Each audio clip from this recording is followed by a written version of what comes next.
Advendi aeg, sõna advent tuleb sõnast adventus domini, mis tähendab issanda tulemist, ja ootuse aeg tuletab ka meile meelde selle imelise Jumala tõotuse täitumist, et Jeesus Kristus on sündinud siia maailma ja kristlikud kirikud üle kogu maailma sellel ajal mõtlevad ka Jeesuse Kristuse sündimise tähendusele. Aga seoses issanda tulekuga mõtleme ka ehk rohkem sellele ja katsume oma südamed läbi, et kui issand Jeesus Kristus tagasi tuleb ja kui me kohtume temaga. Ja jutluse aluseks loen täna 1. Thessalonika kirja 5. peatükist esimesed 11 salmi, kus apostel Paulus kirjutab kogudusele: aegade ja tundide kohta, vennad, ei ole aga vaja teile kirjutada, sest te teate täpselt, et issanda päev tuleb just nii, nagu varasöösel. Kui öeldakse, nüüd on rahu ja kindel olek, siis langeb äkiline hukatus nende peale nagu sünnitusvalud lapseootel naise peale ja nad ei pääse pakku. Teie aga, vennad, ei ole pimeduses, nii et see päev saaks teid tabada nagu varas. Teie kõik olete ju valguse lapsed ja päeva lapsed. Meie ei ole öö ega pimeduse lapsed. Niisiis ärgem magagem nagu teised, vaid olgem ärkvel ja kained, sest magajad magavad öösel ja joomarid on joobnud öösel.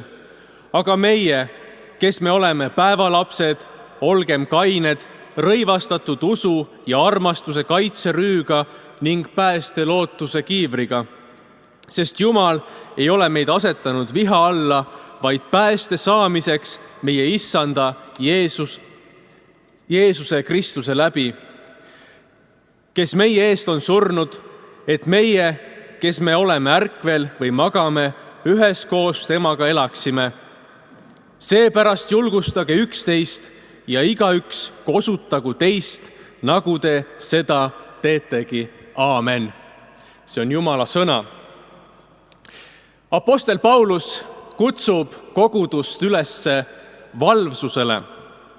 Kui apostel Paulus kirjutab Thessalonika kogudusele issanda päeva tulemisest, siis ta mõtleb siin Kristuse taastulekut.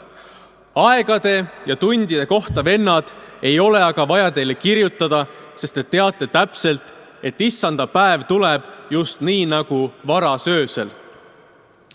Eks algkristlastel tekkis ka samuti kiusatus küsida, et millal see siis tuleb? Millal siis kõik see sünnib, milles prohvetid on ette kuulutanud? Millal siis tuleb issanda päev?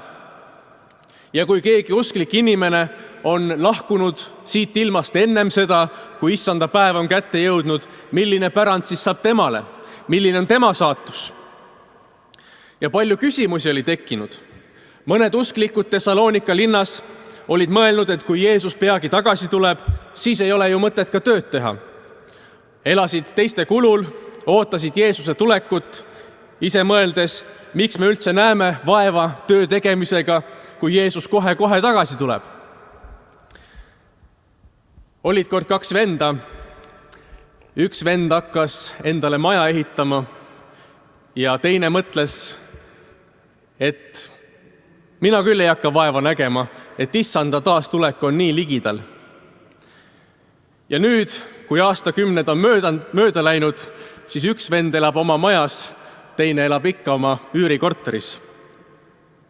Ja issanda taastuleku päeva mitmed usuliikumised on ka püüdnud ette ennustada, otsinud piiblist märke selle kohta, pannud paika kuupäevi ja selle tulemusena on jäänud põllud harimata, on kauplused suletud, inimesed on jätnud oma töökohad, on oma vara laiali jaganud ja siis, kui see ennustatud kuupäev on kätte jõudnud, siis midagi suurt ei olegi juhtunud. Et kui me hakkame kuupäevasid ennustama, siis võime ka häbisse jääda ja seda ülesannet Jumal kogudusele jätnud ei ole. Kord küsiti kuulsa jutlustaja D.L. Moody käest, et mis on tema vaimuliku teenistuse edusaladus. Ja selle peale ta vastas, et mõistmine, et issand võib tulla tagasi ennem, kui tema jõuab lõpetada. Et koguduse sõnum on olnud ikka see, et issand tuleb ja issanda päev on ligidal. Aga Jeesuse enda rõhuasetus on väga selge, et ei ole tähtis kuupäev, ei ole tähtis kellaaeg, vaid tähtis on elada teadmisega, et issanda taastulek võib toimuda igal ajal. Ja usklik inimene peab olema alati selleks valmis ja elama igapäevaselt, nii nagu päeva ajal, sest issanda päev tuleb nagu varasöösel ootamatult, kui paljud on magama heitnud ja valvsuse kaotanud. 6. salmist lugesime, niisiis ärgem magagem nagu teised, vaid olgem ärkvel ja kained, sest magajad magavad öösel ja joomarid on joobnud öösel. Ja ka meil tuleb kogudusena olla valvel, et patuuni meie koguduse tähelepanu kõrvale ei juhiks. Ja pühakiri kutsub meid valvsusele ja kainusele. Ja ka meie võime hakata mõtlema, et kas Jeesus üldse tagasi tuleb. Maailma ajaloos pole inimkond elanud nii hästi nagu praegusel ajal. Ja võime ka mõelda, et nüüd on rahu ja kindel olek, aga issanda päeva tulemisega on just nõnda, et see tuleb ootamatult. Siis langeb äkiline hukatus nende peale, nagu sünnitusvalud lapseootel naise peale ja nad ei pääse pakku. Meie esimese tütre sündimisel arstid otsustasid sünnituse esile kutsuda ja kui ma olin esmaspäeval abikaasa haiglasse viinud, siis ootasin autos, et millal see siis sündima hakkab. Aga jõudis kätte juba hiline õhtu ja sõitsin koju magama. Lootuses, et äkki siis järgmisel päeval. Aga ka teisel päeval ei olnud mitte mingisugust märki sünnitegevuse algusest ja ka 3. päeval olin valves reageerima kohe, kui midagi peaks juhtuma. Ja jõudis kätte juba 4. päev, ärkasin rahulikult üles ja mõtlesin, et kui nüüd juba nii kaua on läinud, ega vaevalt siis ka täna midagi sünni. Ja kui olin rahulikult omale kohvi valmistamas, siis korraga mu abikaasa helistas ja ütles, et nüüd tuleb tulla ruttu haiglasse. Just siis, kui olin mõelnud, et küllap ei juhtu ka täna midagi, siis just see tuli. Et igapäevaselt tuleb olla meil valmis. Issanda päevaks tuleb usklikul valmistada igal päeval ja kasvada Kristuse ootuses. Teie aga, vennad, ei ole pimeduses, nii et see päev saaks teid tabada nagu varas. Seega on selge, et meil ei ole antud teada, millal Jeesus tagasi tuleb. Koguduse ülesanne ei ole Kristuse taastuleku päeva ja tundi välja selgitada, vaid olla alalises valmisolekus, nii nagu olid Jeruusalemma müüridel öövahi korras, öövahid igal öösel, ka siis, kui ei olnud otsest ohtu vaenlase rünnakuks. Ja vaimulik uni võib meid tabada ka siis, kui me hakkame tegelema kõrvaliste asjadega. Jeesus julgustab jüngreid, kui nad olid langemise ohus ja uni peale tikkus, ütles valvake ja paluge. Ja selleks, et olla valmis, me tuleme kokku pühakotta, usklike, õdede, vendade osadusse, et püsida vaimulikult ärkvel. Võtame aega ka vaikseks palveks ja isiklikuks piibli lugemiseks, et Jumal võiks meid kinnitada usus ja püsivuses. Valmistugem ka siis kogudusena issanda taastuleku päevaks igapäevaselt ja valmistugem ette ka täna, kui me saame osa pühaõhtusöömaja lauast. Oma surma on Jeesus Kristus käskinud mälestada, kuni tema tagasi tuleb. Ta ütleb, apostel Paulus ütleb, sest iga kord, kui te seda leiba sööte ja karikast joote, kuulutate teie issanda surma, kuni tema tuleb. Enne osa saamist me valmistume samuti ette issanda taastulekuks. Me katsume oma südamed läbi, me läheme justkui issanda kohtusse. Kas minu vaimulik olukord on korras? Kas ma armastan Jeesust? Kas midagi on minu ja Jumala vahel? Just praegu selle jutluse ajal sa võid jääda oma kohal vaikseks ja küsida Jumala käest. Issand, kas minu ja sinu vahel on kõik korras. Kui sa peaksid tulema praegu tagasi sellel tunnil, siis milline saab olema sinu kohtuotsus minu kohta? Mis on täna minu elus sellist, kus ma olen elanud valesti? Ega ma ei ole kaotanud esimest armastust. Vanemad vennad meie koguduses on ikka meenutanud meie koguduse vanem pastorit Ülo Merilood, kes tänaseks on juba igavikku kutsutud, aga viimases lõpus, oma elu lõpuaastatel, ta ütles kuldsed sõnad. Ütles, et nüüd peab väga ettevaatlikult elama, sellepärast et enam ei pruugi olla võimalust vigu parandada. Ja ennem kui me saame osa issanda lauast, me tunnistame Jumalale oma südame olukorra.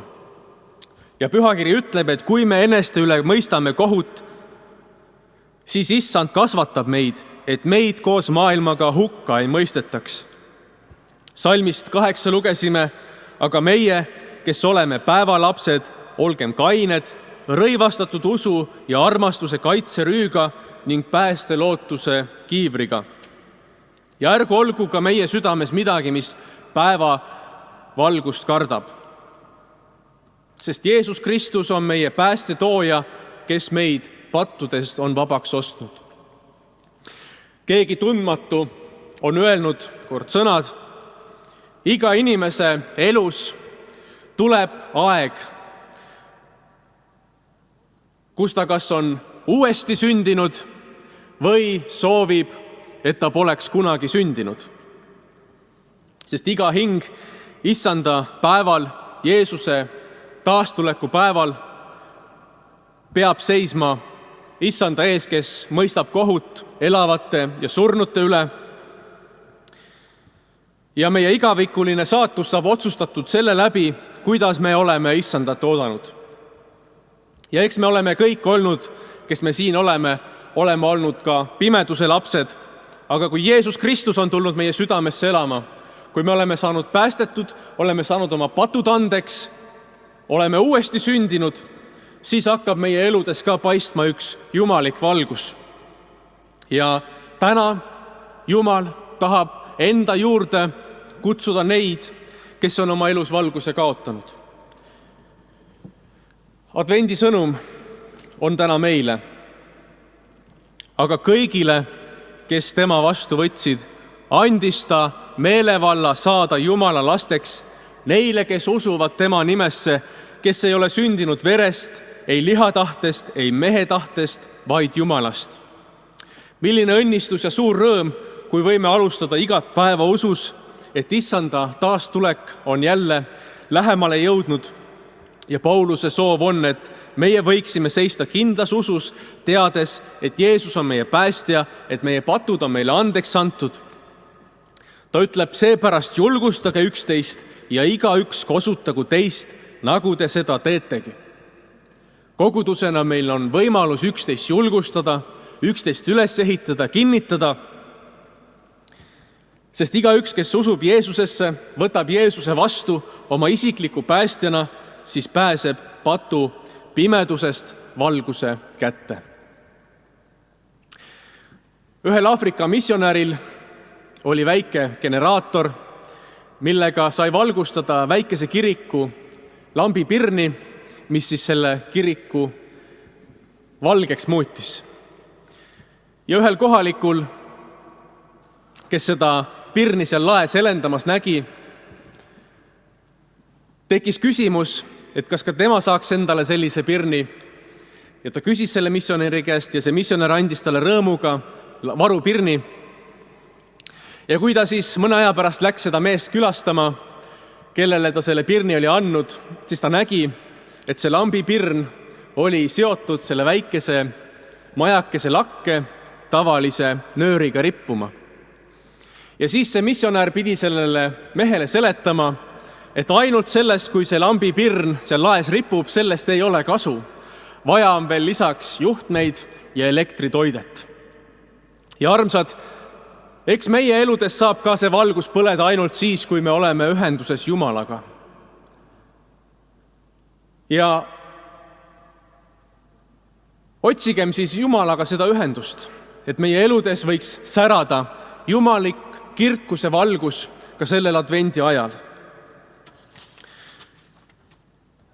Selleks, et tõeline valgus võiks inimese elus eredalt põleda, me vajame ühendust Jumalaga. Sest vastasel juhul me võime ka siin kiriku pingis olla justkui ilma toiteta elektripirnid. Ja kui meie südames särab Jumala valgus, mis on süüdatud kohtumisel Jeesuse Kristusega, siis ka meie eludes võib valitseda see tõeline advendi rõõm. Me tõuseme palveks.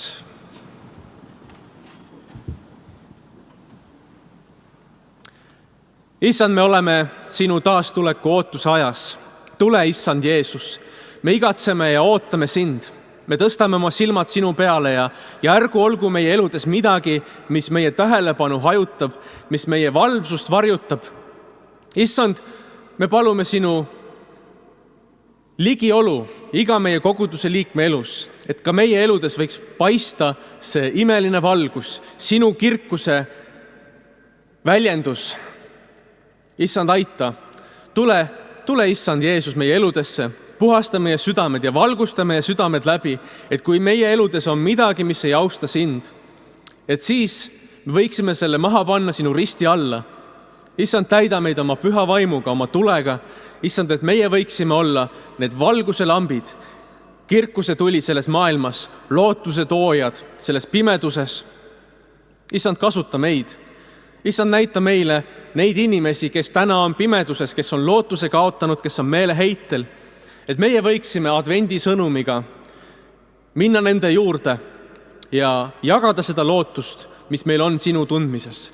Tänu ja kiitus, Issand, sulle. Aamen. Võime istuda.